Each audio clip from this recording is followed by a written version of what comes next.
Welcome, everyone, to Beauty and the Surgeon podcast. I'm Amy. I'm a nutritional therapy practitioner. I'm joined today, as always, by my very sunny co-host. I'm saying sunny, hoping that it is sunny because it's March 1st. Yes. Dr. Jason Martin. He's spring break time. Board-certified plastic and reconstructive surgeon. Dr. Martin, how you doing? I'm doing pretty good. How you doing? I'm good. I am excited about the time change coming up this month and there being a sunset after 7 p.m. Yes. So let's go. Let's go, sun. Those are the things I'm excited for. The sun is medicinal. We need more of it. I'm also excited that this is part 2, and apparently my speech has not improved since we had part 1. If you did not hear part 1, please go back and listen to that first. We were talking everything you need to know about breast implant removal. In part 1, we talk about if you're a candidate, what's going to happen in your consultation. Part 2 is where we get into the real meat of the matter. But before we do that, if you are not already following us on social media, here are all of our social media handles. You can also watch our podcast on YouTube at Jason Martin MD, and we are at Beauty and the Surgeon Podcast, everywhere you find podcasts. So part 2, we're going to talk about how to prepare for surgery. And we're also going to talk about the specifics of surgery. Still can't say it. You said it pretty good. That was close. I caught myself. And we're also going to get to Nil's teaser question from the very end of the last episode. He was asking about fat transfer. So again, if you have not listened to part 1, he's such a producer. He left us on a really good cliffhanger that we will address. But if you're waiting for that, we're going to do a couple of things first, and then we're going to take a quick break. And when we come back from our break is we're going to talk about the specifics of surgery. Okay? Have I confused everyone thoroughly yet? If not, let's just jump right into it and talk about the pre-op appointment. So you chose your surgeon. You listened to our episode, New Beauty Guide, How to Choose a Surgeon, which Nils is going to link yet again. So you've picked your surgeon. You are at your pre-op appointment. Dr. Martin, what are things we do at pre-op? First, we take your photos. And people ask, why are you taking my pictures? It's for your medical record. It is for your benefit. That's why we take photos. Now, sometimes it can be embarrassing, I guess, because it's of your breasts or of your buttocks or your midsection or whatever. Not for the surgery. It's of your breasts. Yeah, no, I'm just saying, like, people are like, why do you have to take a picture of that? But it's really important. It's literally for your medical record, as part of your medical record. Yeah. And most people who have, had breast augmentation surgery, even if it was a really long time ago, they took your pictures. So you kind of understand the process there. We're going to review your health history again, send you for some pre-op labs and other testing, potentially want you to get an updated mammogram, or if you suspect you have a rupture, you've probably already had a mammogram and an MRI and maybe even an ultrasound. So we'll review all of that. Talk to you about your medications, if there's any you need to start or stop. Discuss your pre-op labs and EKG. Sign your consents. Yep. Less consents than when you got your breast implants. It's like, instead of buying a house, it's maybe like buying a car. Explain that a little bit, because some people listening may not understand that because of the new consents that come from the manufacturer. Yeah, so you have a lot of extra consents, which they're not new at this point. They've been out for almost 10 years now. Will you stop with this stuff? I know. So you'll sign, multiple consents. Either way. I feel like there's been serious time compression. I know, there has. Like Interstellar, like we were near a black hole and we just lost. It's called the last 5 years. Come on, man. In most cases, the office will collect your final payment. For elective surgery, payment's always going to be due up front to everybody. Make sure you have your prescriptions called in, review your surgery date and time, and answer any questions you will have. I want to say one thing real quick. Rupture of an implant, we've said this many times before, but an MRI is the gold standard. And that's about 99.9% accurate on ruptures. It's pretty much 100% accurate almost. Yeah. And a lot of times insurance companies may not cover that. So that's something to note. But the FDA recommends the screening MRI every 5 years, at least the 5 years after your initial placement of the silicone breast implants, and then I think every 2 or 3 years after that. Mammograms, the new 3D ones, are pretty good, but sometimes they don't show the rupture. So an MRI is ultimately what you're going to need.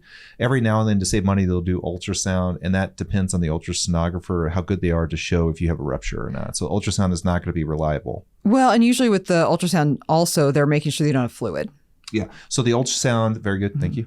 The ultrasound is very important when you're ruling out BIA ALCL, or anaplastic large cell lymphoma. And that is the first go-to test for ruling out ALCL. If you have fluid in there, then you would either aspirate it or you would immediately take the person to the OR. Yeah. So some good questions to ask at your pre-op appointment. Where will I be taken after surgery? Are you staying the night at the surgery center? Do you get to go home?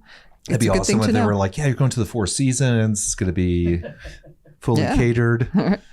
Or maybe you're spending the night. Yeah. What medication will I be given or prescribed? That's a good question.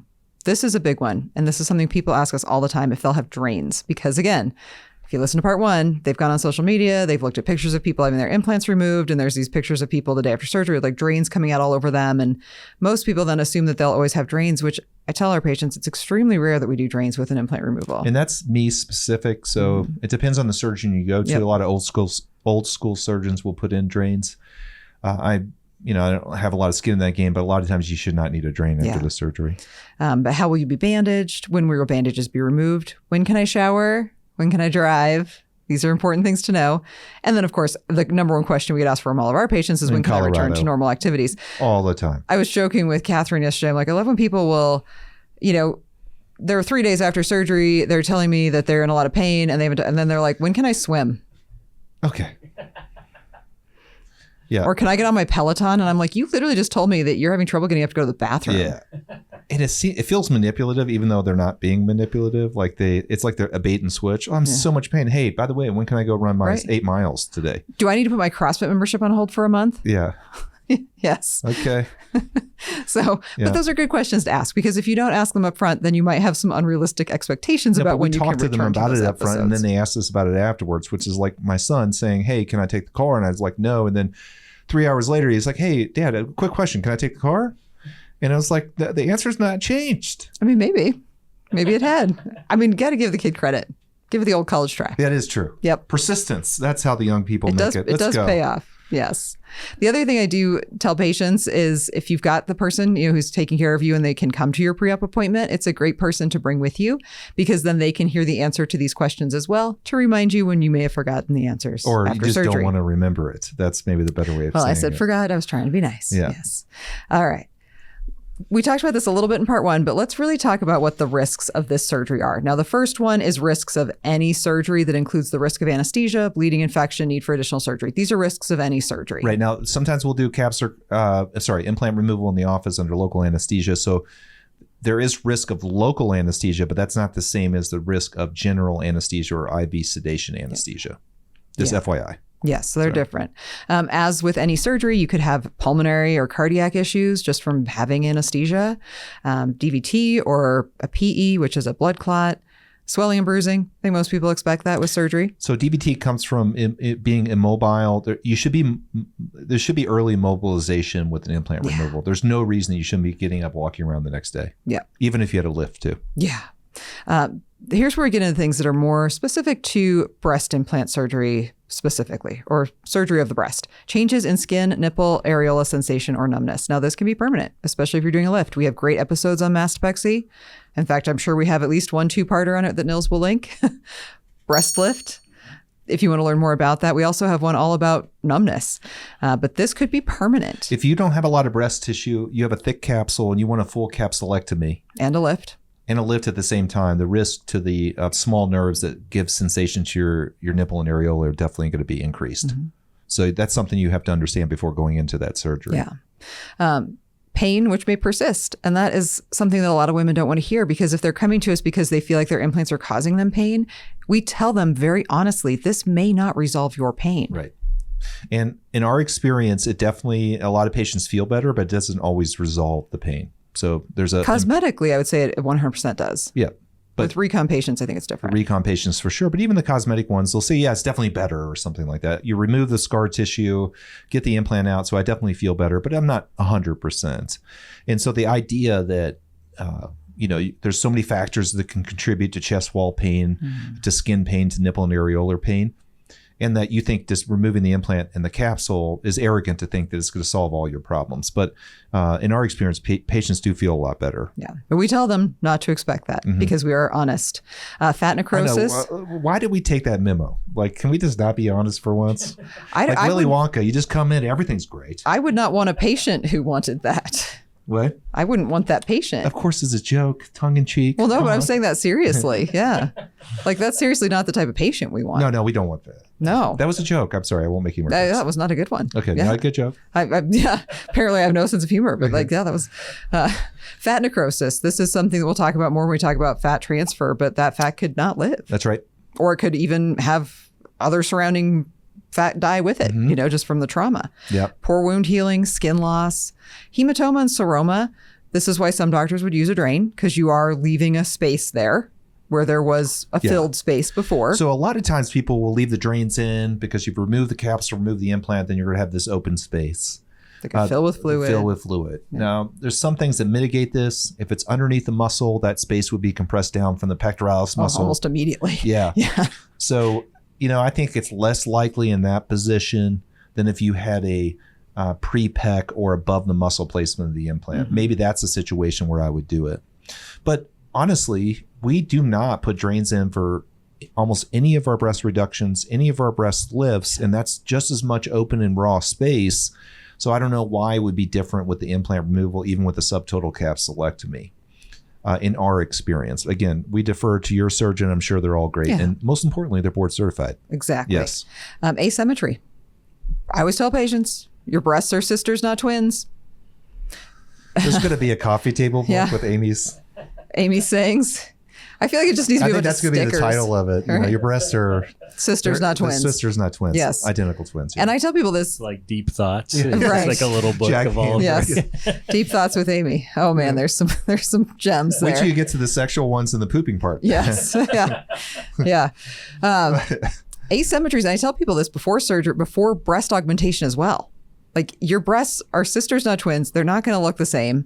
But especially when you take implants out, like you don't really know how much breast tissue is native anymore. Like how much of your own breast tissue is still even hanging around. Depends on the size of your implants. Depends on so many factors. So asymmetry is, could be something that happens. Right. Rippling or loose skin. Yes. That is probably something that will occur, at least initially. I mean, you may have rippling even with the implants in because you have thin skin and you can see the rippling from the implant itself. So there's so many different X factors here. It's a 3-dimensional structure on your body that's dependent on your skin quality. Hormones. What ligaments, Amy? The Cooper ligaments. The Cooper ligaments. See, look at you. You see, you progress over time. Some things I remember. Yeah. Only took 20 years. Yeah. Elasticity, your pregnancy history. Did you breastfeed? How big your implants are. Like that's how big they were in comparison to your body and all that kind of stuff. There's so many factors here. It's really hard to isolate people into one pathway. Which may lead to a suboptimal aesthetic result. Right. And that's, again, this is one of these surgeries you really have to go to an office where you kind of can have a real and honest conversation with the surgeon. I mean, I hope you go to the office like that no matter what. But that they have it with you. Yeah. Yes. Yeah. And need for additional surgery. I mean, you may decide you want your implants back in. Right. Yes. Last episode we talked about a lady like that, or only one in our career, but she's super happy with putting them back in. And she didn't feel a sense of loss or why did I do this? She tried it without. She wanted them back in. Yeah. And that's the great thing about implants.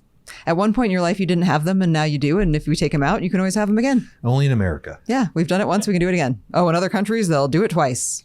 Yeah. Without any, there's no, you're right. There's no liability. Exactly. Yeah. They'll put 2 in the same time. Yeah. Yeah. So there are risks. Just because it's elective doesn't mean there aren't risks. And that's important to know. All right. We're going to take a quick break because I cannot wait any longer to answer Neil's question.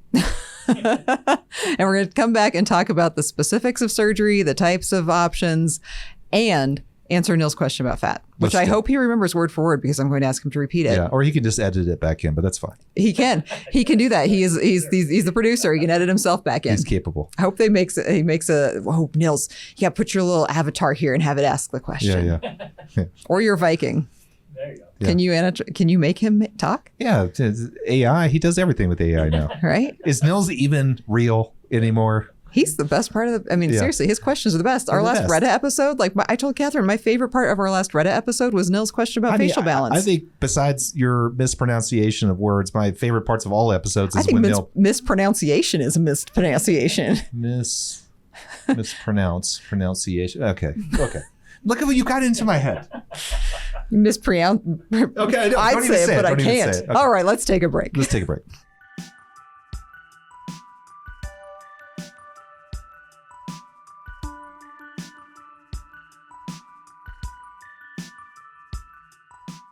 And we're back. And I feel like this is what everyone waits for. Like, tell me exactly what happens during surgery.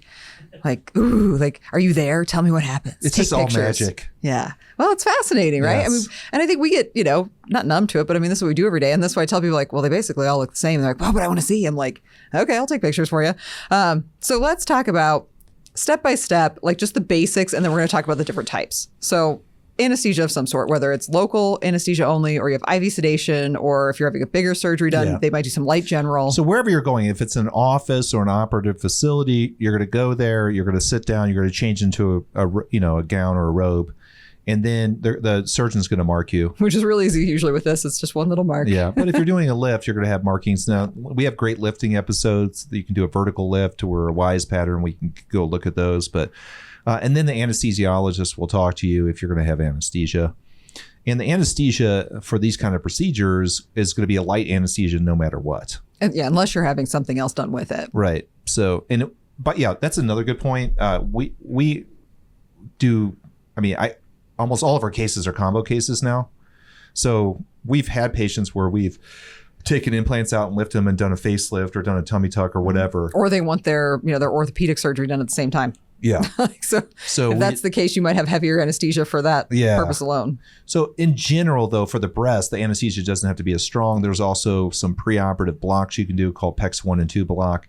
But which really aren't necessary either. Really not necessary. Yeah, exactly. So you're looking at this as IV sedation or general anesthesia with a laryngeal mask, not even a tube that goes past your vocal cords, and something called propofol, which is what you get with the colonoscopy. So it's very light anesthesia. We also use local anesthesia, even if you're asleep, primarily Marcaine, which is longer acting. You can use Exparil, the long acting one. Which again, really shouldn't be necessary. Not necessary. Yeah. But you can do these things. So it's really not a hyper painful surgery during the operating room. So the anesthesia requirements are pretty low. Yep. And then step 2, make the incision. You're asleep or you're awake. There's 3 different places where there's scars for breast augmentation: around the areola, the base of the breast, or the armpit. Actually, the 4th one, you remember that one? Tuba? Oh, yeah, but we wouldn't take it back. You didn't take it back out that way because you couldn't. Just going OG with that. You could not remove them that way. Yeah. But even so, if you had that placement with a saline implant, it can't come back out that way. It can't come out that way. That's true. That is a one-way. That's a one-way ticket in. Yep. So you would use that scar if you're doing a lift. You would do everything through the lifting incision. So that you would make the incision after you're prepped and draped, after you're asleep, and then ultimately you would dissect down to the breast implant. This is step 3, the work. The work. So the work part of it is actually kind of important. Well, let's first talk about if you're having them out in an office setting. This is like a 15-minute procedure. A little bit of local anesthesia, one little incision right at the base of the breast. We literally just pull the implant out and suture it up. Yeah. It literally takes 15 minutes. Right. If you're doing it in the office, you want to be pretty sure you don't have a ruptured implant, because that would be a problem to do it in the office and you have a ruptured implant. But if you're kind of confident, maybe you have an MRI, mammogram, something. Yeah, you should be very confident. Yeah. Then you can take it out in the office. Local anesthesia, incision, go down. You do not do a capsulectomy in that case, because capsulectomies can be kind of painful. So if you really want your capsule removed, you're probably going to have some sort of anesthesia, not local, meaning IV or general. And then you go in and pull the implant out. And it's so funny. They're totally awake, in our office at least. And you pull it out like, oh, that was weird. I felt that slip out. Right. If you can be awake to have a baby removed from your body where they're literally having to rearrange your organs at the same time, you can be awake to have your breast implants taken out. It is so fast. Yeah. Yeah. And I would say pain-free, meaning maybe you would take a Tylenol later. If you have saline implants, you can stick a needle in, deflate it, and make the incision smaller and pull it out. But just imagine if you have silicone implants you're doing in the office, the incision is going to be somewhat near what your length was for the initial surgery. Yeah. So talk more about, I think, Dr. Martin, people would be really interested in knowing how you get the capsule out. Oh, that's so interesting. Capsulectomies or capsule removals are really, I do it all the time now. Number 1, because people request it. Number 2, I think it's good to get the scar tissue out.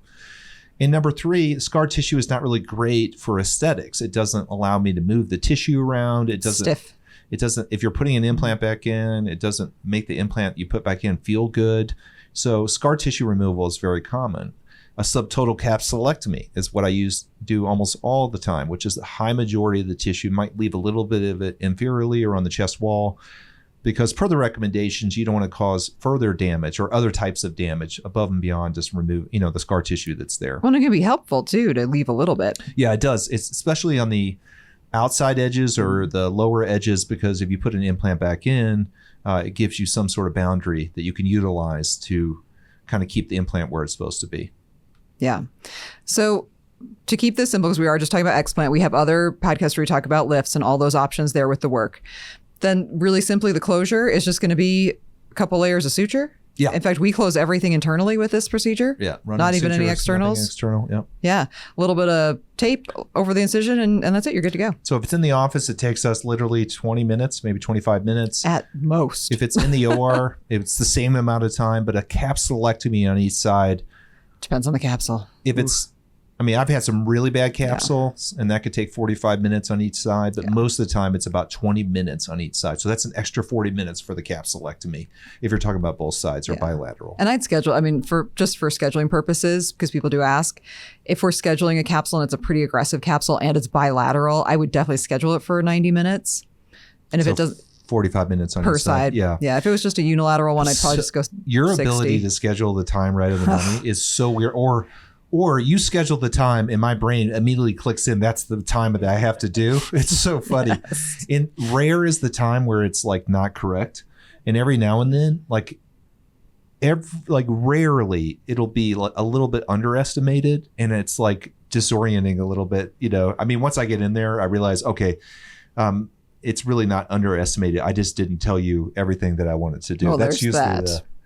The truth of it. Mm-hmm. So it's kind of like beating the time that Google estimates that you'll be somewhere when you're driving. Right. Or when I'm my favorite is when I'm walking, like it'll be like 39 minutes. I'm like, I'll make it in 17. I do it all the time. I do Google Maps and I try to beat the time without super speeding. Safely. I know. Yes. All right. I know it. So surgery itself is pretty simple. Short as 15, 20 minutes, long as maybe an hour and a half. But either way, it's the surgery you need. It's the surgery you and your doctor have decided on ahead of time. And that should be cost appropriate for the time the doctor spends. If they're really going in there doing a pretty aggressive subtotal capsulectomy and spending some time, that's going to cost some money, right? But if you're just talking about in the office taking the implants out, that should be reasonably priced. Yeah. So let's answer Neil's question. And I don't have a slide for it, but I feel like we should have a slide now actually, that's perfect. There will be a slide here for Nils' question from last time. Okay. Editing. Yep. So through the magic of editing, Nils, go ahead and summarize what your question was on the last episode. So I asked, if you do a fat transfer, someone wants their implants back, is there a certain amount of time you have to wait for that fat transfer to take so you know how much of the fat has been remains? How much is going to stay? Yeah. So is there a time period in between? This is such a great question, Nils, because initially, when you do surgery, there's going to be inflammation as well. So like, let's say somebody came back in, what he's saying is like, someone comes back in a week later and they're like, no, I definitely want more volume. Let's put the implants back in. How long would we want them to give it to let the fat and just the body? I tell women, like, it's almost like your breast. I know it sounds really weird. It almost like kind of fluffs back up because initially it looks super depleted. It's like when you've just given birth, right? Like, I mean, things look rough. Yeah, because you have elastin in your skin. Yeah. You still have some Cooper's ligaments left. They draw back in and that takes some time. Yeah. And it's like as everything kind of reattaches, it does almost kind of pull the breast all with it. So a lot of that initial kind of like super deflated look that it has does get better. But let's talk specifically about just fat transfer in general. Well, we saw a lady right before this podcast, we did fat transfer last week. Maybe 10 days ago. She has implants. She just had a little deficit from a previous breast surgery. Right. That was from a lumpectomy, not something we did. So in the office, we did fat transfer to make that better. She's healing fine. We have her in a hyperbaric oxygen chamber every day, which has been really helpful. But you wouldn't really know where you are with that fat transfer for at least 4 to 6 weeks out. And I would say 3 months is really where you want to go on that. And then 3 months also, as Amy was saying, to wait and decide before the implant, replacing an implant, I would say 6 months total, maybe even a year. I would say 6 months minimum. Before I would even replace an implant. And just, Nils, just so you understand, like I tell patients that beforehand. Yeah. Like, I'm like, if you're coming with me, I'm not touching your breast again until probably 6 months at the earliest. Yeah, you got to let that pocket heal as well. I mean, you think about it, like you want to give the pocket time to heal, your body time to recover, if you've had fat transfer for the fat to take or not, so you kind of know what you need to do. The last thing you want to do, and we talked about this in the first episode, like the emotional component of breast surgery is start chasing something. And we don't tend to see that in our office with removal. I think where we start to see that is people who come to us who have had 5 or 6, sometimes even 7 or 8 previous breast surgeries, and they're still unhappy with how their breasts look. but they're unwilling to just take their implants out and kind of like see what they've got and let it heal. Like they continue to want more. Like they come to us, they've had fat transfer, they've had their implants exchanged, they've had a capsulectomy. And they're just upset. Right. They've had a scar revision, they've had a lift. Like they still don't like it. They still don't like this. You know, that's where like by doing more surgery, you're not making that problem better. It's kind of the same thing. Like once you've decided to take them out, like we are compassionate. We want you to be happy with it. If for some reason you're not, still just know that there's a good reason to give your body a chance to heal before you start doing additional surgery so that you don't start chasing your tail. Occam's razor and those complex things, the simplest answer is always the right one, which is to remove them and let everything heal, rest, and then you come back and start over again. That would be the answer. But a lot of it takes a lot of mental toughness to be able to do that. The patients that Amy's talking about, she and I both feel for these patients. It's very hard to talk to them because you feel for them. They feel wrong. They feel frustrated. I'm sure somebody watching this video can understand exactly what I'm saying. You went through this. And I mean, I literally, when I see those patients, they're not even my patients. Like I didn't do the surgery and I'm like, I'm so sorry that you're dealing with this. And I mean it, but it takes strength. I mean, you have to almost start from the beginning. Well, and we have had one. I mean, she'd had, I think by the time we started doing surgery on her, she'd had like 3 previous breast surgeries. And then we did like an additional 3 and she was still just not happy, you know, and ended up seeing another doctor. And like, at that point, yes, like, great, you know, like no harm, no foul. Like, you know, sometimes you're looking for an answer that just doesn't exist, but a doctor who kind of is feeding into that and allowing you to chase your tail.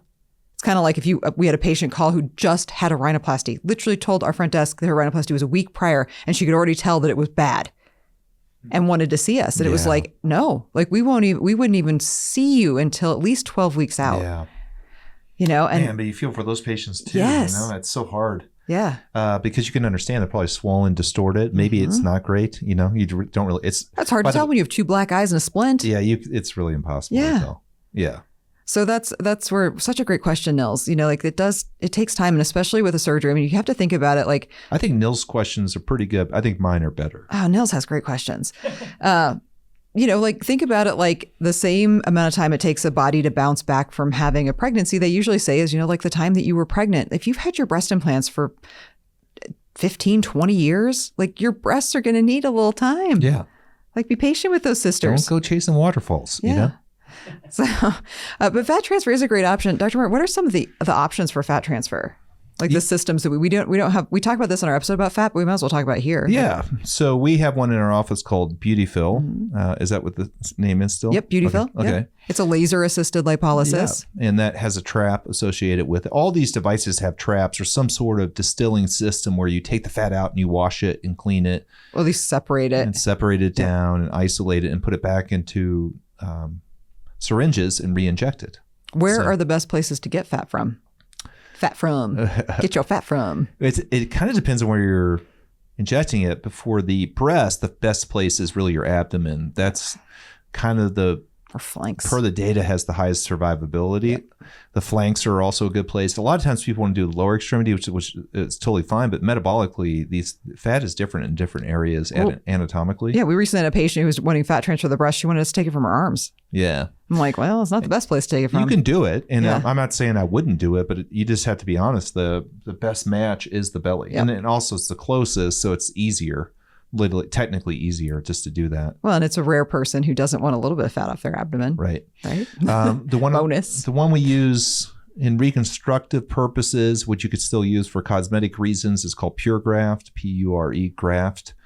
I like that company. I really like their product. But there's like 4 or 5 different accepted systems on the market. All of them wash the fat, distill it down, or distill is not the right word.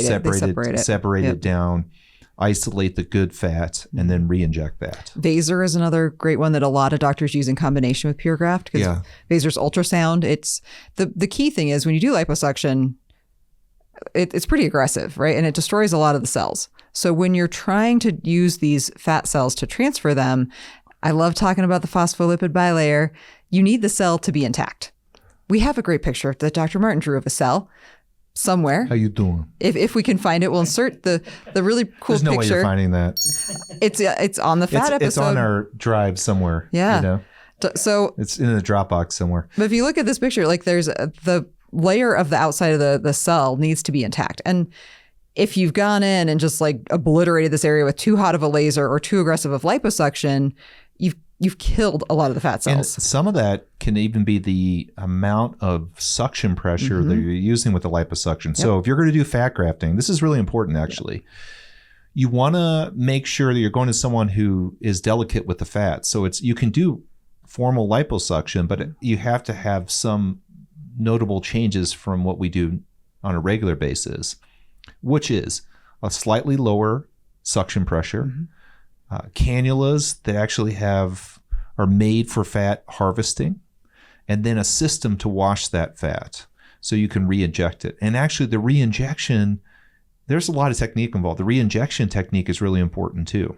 So here's the problem. You're going to go to an office. They're going to say, oh, we do fat grafting all the time, which they don't. Okay. Or maybe they do. They don't, and then they don't have the technique. They don't really do everything you're supposed to do, which makes the difference. Can give you 10 to 20% better survivability of the fat you transfer. And then, a month later, all your fat's gone. Now, that could happen anyways, but you want to give yourself the best chance. So it's really do your research. Make sure that office feels comfortable with these techniques for fat transfer. And know that, and we tell all of our patients this as well, when you're considering cost, now these things all cost a lot of money, doing fat transfer will in a lot of cases need some adjusting or touch-ups, and that is going to be additional cost. So because it's not like it's some surgical error. If you have more fat take on one side than the other and need more, like that's just something you need to know going in. If you go the fat transfer route, it will likely need some touch-ups. And over time, the results are going to change because the rest of your body ages. Your fat quality decreases as you age. The things that you can do to really help that, we asked in our the first slide where we talk about what you can do to help with your recovery, or what you could do to optimize your results. That was one of the questions to ask your consultation in our first episode. Being at a stable weight is really key here as well, because if you think that you can have big weight shifts, meaning you want to lose a lot of weight, or that you can somehow gain weight prior to surgery to have more transferable fat, that is not true. So asinine. Yeah, that's not true. So wait, let me get this straight. Okay, let's just do the math on this. We've had patients tell us that doctors told them they had to gain 20 pounds. These idiots. Yeah. So I'm sorry, I just can't take it anymore. I'm getting too old. But so you're going to gain weight. You're going to harvest the fat. You're going to inject it. So it's going to look great. And then you're going to lose weight. What do you think is going to happen to the fat that you injected? Right. Because that's not the weight you like. That fat will still be there, as we've talked about. It'll just be smaller. It'll be smaller. So what was the point? Now you've under-injected an area because you artificially overinflated the cells that you were taking. So being at a healthy, stable weight, a weight that you are comfortable maintaining, is the only answer. Yeah.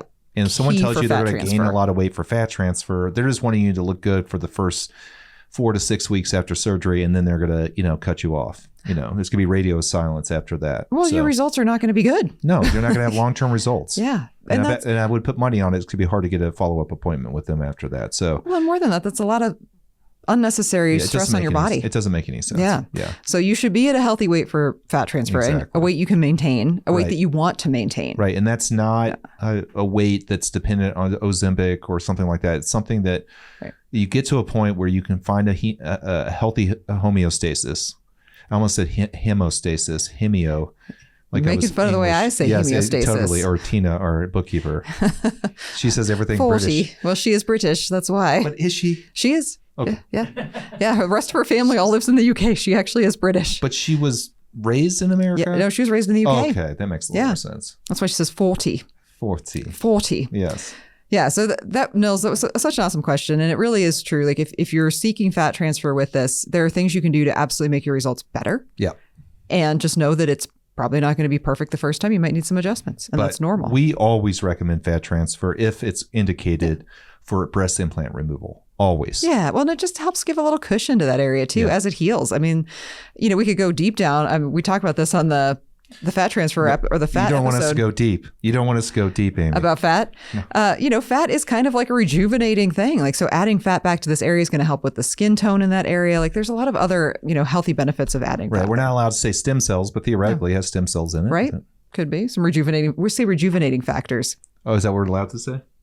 And I've gotten to, through some of our training live streams that we've done, I've gotten to see you guys do this, and it is really cool. Not only like how the fat is processed and watching Amy hook everything up, and and seeing the quality of fat come out. But then Dr. Martin using these cool techniques to like slowly inject it in these different places and everything. And it was really fascinating to be a part of and to watch. Fat transfer is definitely a niche procedure, but it's a very common procedure in plastic surgery. I think it's going to be even more common in the future than less. People are going to want to use their own fats, especially with for that rejuvenating effect. For the rejuvenating effects. Also, oh my gosh, the company that told us we should call it organic breast augmentation. The FDA gets a little bit weird about re-injection of fat if it's manipulated, but that may change in the future too. So I think it's going to be more of this than less in the future. And I think Nils is absolutely right. There's a huge technical part of fat transfer, which I love. We do educational events, streaming events for other doctors to really teach them about this stuff. I have all these little cannulas I use. It's like literally an art project. It's a sculpting project. It is a sculpting project. And we do, I say a layered, you inject it in layered fashion, micro aliquot, small little amount over and over and over, and you're building that out. There goes the hand again, Amy. Yep. The hands up and down. Okay, so one more question, Dr. Warren, then we'll move on from this because we've now made this fat transfer part B episode. Yeah. Why? So this is the question I asked. The number one question I asked by people is, why didn't he inject more? Like, I still have fat on my side. Like, there's other places he could take fat from. Why didn't he just use all of it? So it is like a miracle the fat actually lives when you transfer it from one part of your body to another.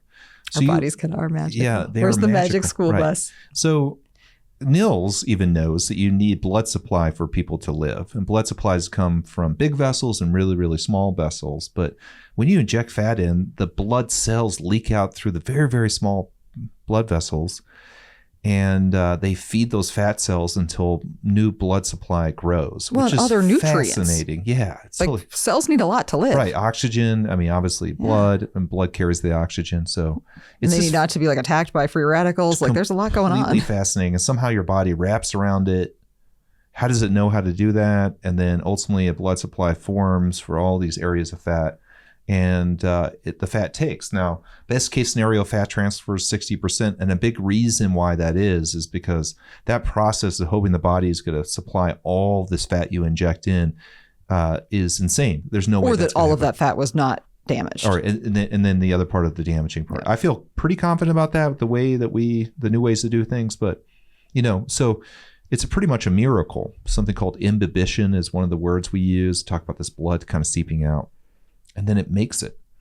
And that's what's crazy about it. So, if you over-inject the fat on a basic level, those little blood cells, the oxygen, all the nutrients that have to seep out of the small blood vessels that go to those fat cells will never make it because you got fat cell over fat cell over fat cell over fat cell. Yeah. And there's only a finite amount of fat you can inject into a three-dimensional space until you start to go into a negative zone. I've done that clinically. You want so much for people to have a change, and I've pushed it a little bit too far. Fortunately, it's never really bit me in the butt, but it can. Yeah, you can have fat necrosis, then all that fat dies. Yeah. And the surrounding fat gets pissed off and dies too. Right. Yeah. And then you could have redness of the breasts. I've had a recon patient like this who had been previously radiated. And by the way, radiation, anyone watching this interested in fat transfer, radiation is life-saving. It's terrible for what, Amy? Those small little blood vessels that carry the blood cells that go to the fat that you inject. And that's why people with radiation have a lower take of fat grafting, period. Well, and one other big issue with over-injecting an area or taking too much fat is now you have less fat to take when you need a touch-up. Less fat that's been unaffected. Because when we do liposuction, as I mentioned, it's pretty aggressive. So even doing really gentle liposuction techniques, if you just clear somebody out completely, well, now you're searching for somewhere else to take fat from. And as we mentioned, there's better and less good places to transfer fat from. Yeah, per the data. Yeah, per the data. So, there are a couple of reasons why you wouldn't want to just literally just take every cell off your body and try and transfer it into one area. Right. For many reasons. In the future, when it comes to recombinant technologies. And, people are already adding the exosomes and everything else to fat injections. So I think the future is pretty bright. I do think that just like everything else in aesthetics right now with fat, at least it's on the periphery. And that means people that really don't follow ethical workflows, they'll say a lot of things like exosomes and all this stuff does all these things. Spin it, centrifuge.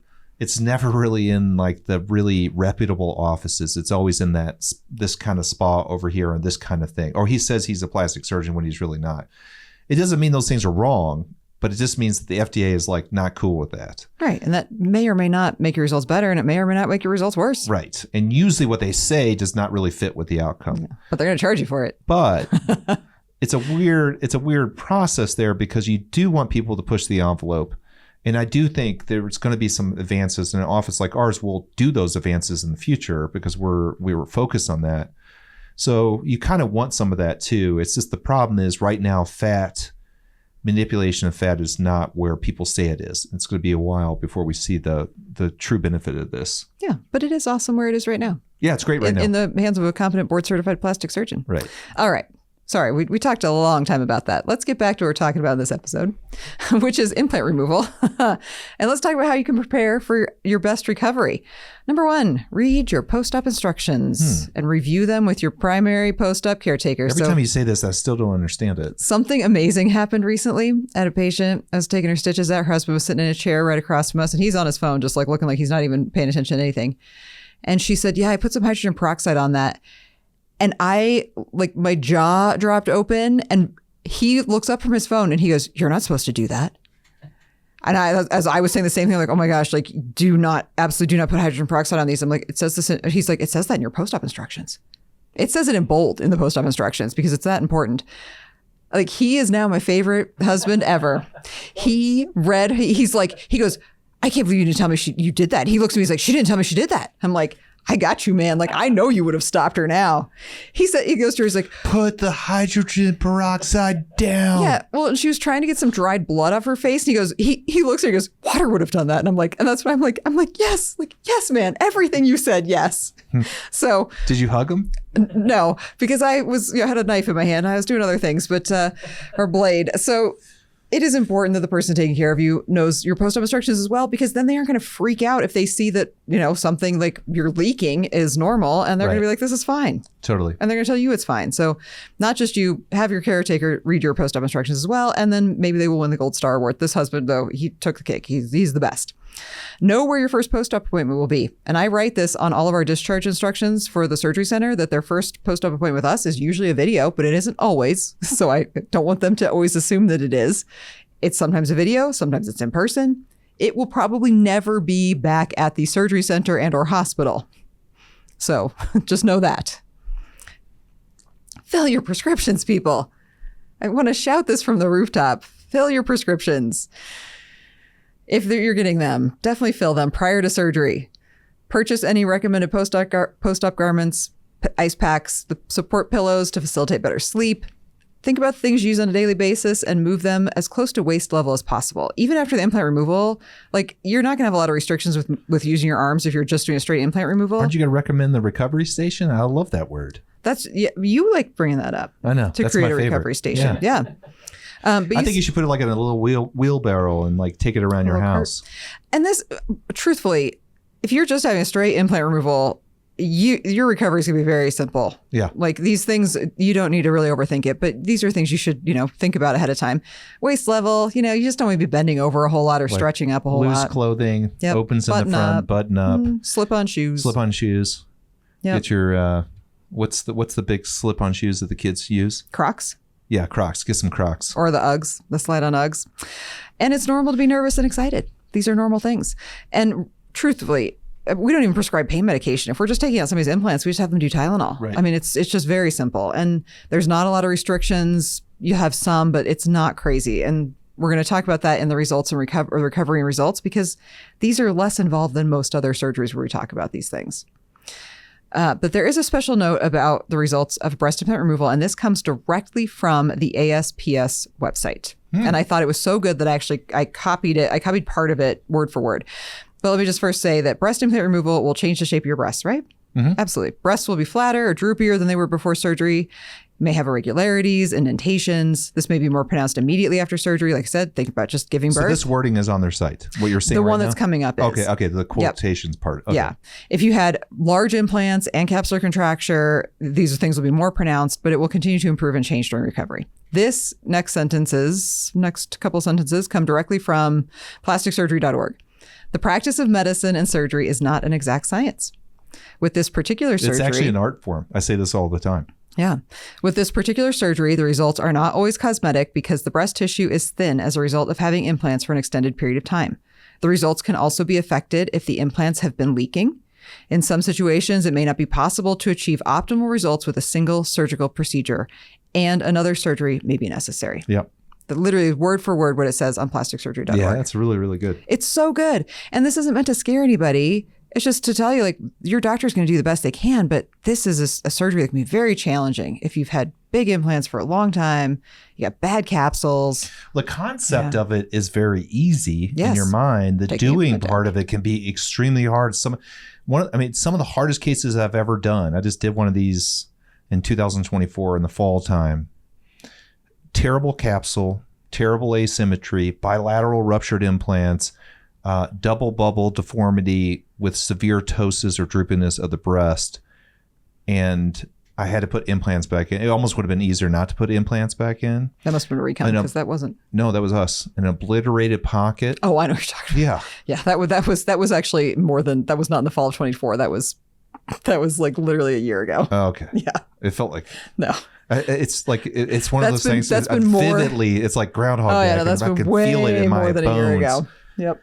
The results, thank God, were great, but that was just me working on the fly, being super creative and using intuition. I mean, there was no cookbook. What are you going to go to? I mean, there's no cookbook on this. She also had no idea what size implants she had. Had no it was idea anybody's guess at that point. So this is not uncommon. So, and I think this paragraph, surprisingly, is really good because it really just sums it up a little more formally. But really, a lot of these cases, you have to be flexible and creative and try to figure out novel ways to do stuff. And from the patient side, you got to be patient. Yeah. Your recovery is not going to be, your results will not be instant. Right. Your recovery will be really easy. Yeah. But your results will be longer. It takes some time. Yeah. Your initial recovery, your breasts, you have some swelling, some pain, still some stiffness in the back and neck, maybe a little bit of bruising, especially if we had to use a retractor to kind of pull the breast, away to kind of get that implant out. Temporary numbness and or changes in your nipple, skin, and areola sensation is normal. To have some temporary numbness, absolutely. In most cases, that does return. But then week 1, limited use to your arms, some lifting restrictions. You can walk as much as you want. Sometimes we use muscle relaxants, but it's usually not pain medication, right? Mostly like Tylenol. And even that, I mean, in most cases, we don't really need that because the muscle is not like as angry as it is when you first dissect it. Sure. Pain medication for a day or two, maybe before switching to Tylenol, but I would say that's really rare. Muscle relaxants, maybe. Soft, stretchy, supportive bra, that's giving you some compression. And then you return to work and driving, as long as you're not taking pain medication, pretty much right away. Yeah, 48, 72 hours off pain medication, and then you could be driving again. Yeah, and if you didn't take any, if we just did an in-office removal, I mean, we wouldn't let you drive yourself home, but by the next day, if you're just taking Tylenol, you can drive. And we've seen it, many times. Yep. For the first, then 2 to 3 weeks, your range of motion increases with your arms. You're feeling much better. You're still wearing a non-underwire bra. Return to probably most exercise at this point. If you just did a removal, if you did a lift, watch those episodes because these are totally different. And if you did fat transfer, it's even different above that. Yeah, it's still different. Yep. Yeah. Mostly with sleeping positions and other things. The returning to, movement is the same. At 4 to 6 weeks, you're probably back to doing everything normally. Still wearing a soft, stretchy bra. Probably not no bra just yet, but maybe. You might want to start some topical scar treatment if you need it, but that scar is pretty much hidden in most cases. And then week 6 and beyond, everything's back to normal. I always put no bra or any bra or no bra. Yeah, a lot of people like that. Oh, and they're so love your excited. results, right? Yes. Love your results. I will say this, our breast implant removal patients, along with breast reduction patients, are some of our happiest patients. Literally. Because it fixes a problem instantly. Yeah. Instantly.